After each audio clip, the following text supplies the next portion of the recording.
আপনি সাধারণ মানুষ, আপনাকে সাফার করতে হচ্ছে। আপনি বিধায়ক, জনপ্রতিনিধি, তাতেও নয় ডিলিটেড, নয় নাম বিচারাধীন। অন্যদিকে হেভিওয়েটরাও বাদ যাচ্ছে না, বিশ্বকাপ জয়ীর নামও বিচারাধীন তালিকায়। হ্যাঁ, ঠিকই শুনছেন, এসআইআর এ বিচারাধীন তালিকায় রিচা ঘোষের নাম পর্যন্ত রয়েছে। ভারতীয় মহিলা দলের ক্রিকেটার এই রিচা ঘোষ দেশের হয়ে বিশ্বকাপও জিতেছেন। নজর রাখার চেষ্টা করি ঠিক কি ঘটেছে জানবো।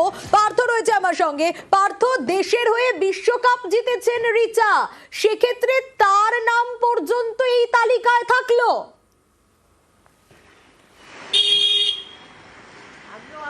একেবারে তাই। দেখো, যে গতকালই যখন এসআইআর পর যে ভোটার তালিকা প্রকাশ করে নির্বাচন কমিশন, আর তাতেই কিন্তু দেখা যায় যে শিলিগুড়ির 19 নম্বর ওয়ার্ডের 196 নম্বর পার্টে রিচা ঘোষের বাড়ি, সেখানেই কিন্তু সেই যে তালিকা প্রকাশ করেছে নির্বাচন, সেখানে কিন্তু রিচা ঘোষ এবং তার দিদি সমাজ ঘোষ দুজনের নাম কিন্তু বাদ পড়েছে।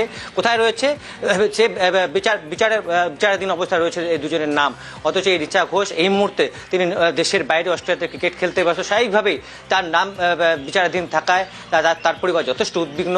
এবং তার বাবার সঙ্গে যখন আমরা কথা বলি, তিনি স্পষ্টত জানান নির্বাচন কমিশন, নির্বাচন আধিকারিকের দপ্তর থেকে তার কাছে যে ডকুমেন্ট চাওয়া হয়েছিল রিসেস সম্পর্কিত যাবতীয় ডকুমেন্টস দেওয়া হয়েছে। সে পাসপোর্ট থেকে শুরু করে সে ভারত জাতীয় দলের ক্রিকেটার, বিশ্বকাপ জয়ী দলের সদস্য ছিলেন, আন্ডার 19 T20 মহিলাদের ক্রিকেট জয়ী চ্যাম্পিয়ন দলের সদস্য, সে তার নাম বাদ।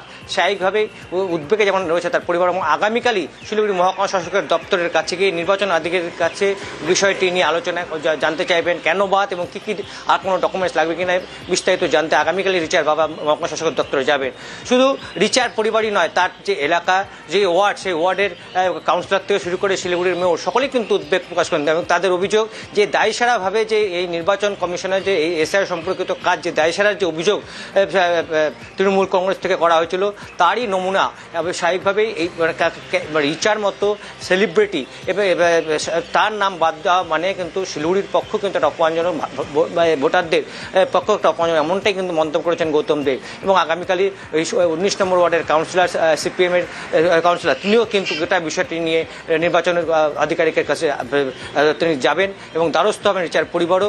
কেন বাদ এবং কী কারণে বাদ, সেই এই দুটি বিষয় কিন্তু সামনে আনতে চাইছেন তার পরিবার এবং তার ওয়ার্ড কাউন্সিলর। কেন শুধু রিচা নয়, রিচার দিদি সমাজশ্রী, সেই রিচার দিদি কিন্তু এর আগেও ভোট দিয়েছিলেন, কিন্তু রিচার এবারই প্রথম নাম ওঠে। আর প্রথমবার নাম ওঠে দেখা যায় যে এসআইআর পর তার নাম বিচারাধীন তালিকায়। স্বাভাবিকভাবেই উদ্বেগ উৎকণ্ঠায় তো রয়েছে তার পরিবার, রয়েছে তার নাম বাদ করে কিন্তু যথেষ্ট ক্ষোভ প্রকাশ করেছেন স্থানীয় কাউন্সিলর থেকে শিলিগুড়ির মেয়র গৌতম দেব।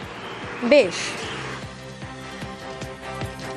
দুজনেরই তো আসেনি, এখন কি ব্যাপারটা আমি ঠিক বুঝতে পারছি না। হ্যাঁ, এখন আমি যাই, যারা আছেন দায়িত্বে তাদের সাথে কথাবার্তা বলবো। আমাকে বলেছিল যে একটা ডকুমেন্ট আপলোড করতে বলেছে, সেই ডকুমেন্টস ওর বার্থ সার্টিফিকেট এগুলো বলেছে যে কোনো একটা দিতে, তো ওটা দেওয়া হয়েছিল। তারপরে কেন হলো কি হলো আমি আর অ্যাকচুয়ালি বেসিক্যালি যতক্ষণ না কথা বলবো কর্তৃপক্ষের সাথে ততক্ষণ। মানে এই আর সঙ্গে কথা বলবেন? হ্যাঁ, আপনি এবং দুজনের নাম রয়েছে? হ্যাঁ, আমাদের তো নাম আছে। দুই বোনেরই নাম? দুই বোনের নাম। ও হচ্ছে একটা বিশ্বের গর্ব, দেশের গর্ব। সেক্ষেত্রে ওর নামটা দেখে আমরা প্রথমেই হতভম্ব হয়ে গেলাম যে ওর নামটা কিভাবে আসলো। জানি না, ওর তো হিয়ারিং ও সেরকম ভাবে কোন রকম ডাক পড়েনি। মানে এটাই বোঝা যায় যে কি ব্যর্থতা নির্বাচন কমিশন, যেভাবে এভাবে তড়িঘড়ি করে একটা লিস্ট পাঠিয়ে দিচ্ছে। যাদের প্রপারলি ডকুমেন্টস আছে তাদের ক্ষেত্রে যদি এরকম হয়, তাহলে বাদ বাকিটা কি হয়েছে, কিভাবে হয়েছে সেটা আপনারা বুঝে নিন। ওর তো ডকুমেন্টস কোনো রকম ফাঁক থাকবে না, ওর ডকুমেন্টস সব ঠিকঠাক আছে। পাসপোর্ট যখন দিয়েছে কেন্দ্র সরকার থেকে, তো পাসপোর্টটা দিয়েছে, পাসপোর্টে তো ডকুমেন্টস ঠিক না থাকলে পাবে না। দেশে হয়ে খেলতে যাচ্ছে, তার নামটা নিয়েছে কি করে? সমস্ত জায়গায় জানিয়েছি, রিচার বাবার সাথেও আমার কথা হয়েছে। রিচা এবং রিচার দিদি সমস্ত দুজনের নামে অ্যাডজুডিকেশনে আছে। এটা শুধু রিচাকে অপমান করে না, সমস্ত খেলোয়াড়, দেশের গর্ব, তাদের বাদ দেওয়া মানে ভারতবর্ষের নাগরিক, বাংলার নাগরিক এবং শিলিগুড়ির নাগরিকদের উপরে আঘাত হানা, অপমান করা। এর বিরুদ্ধে মানুষ নিশ্চয়ই তাদের যে প্রতিবাদ নিঃশব্দে সেটা তারা করবে।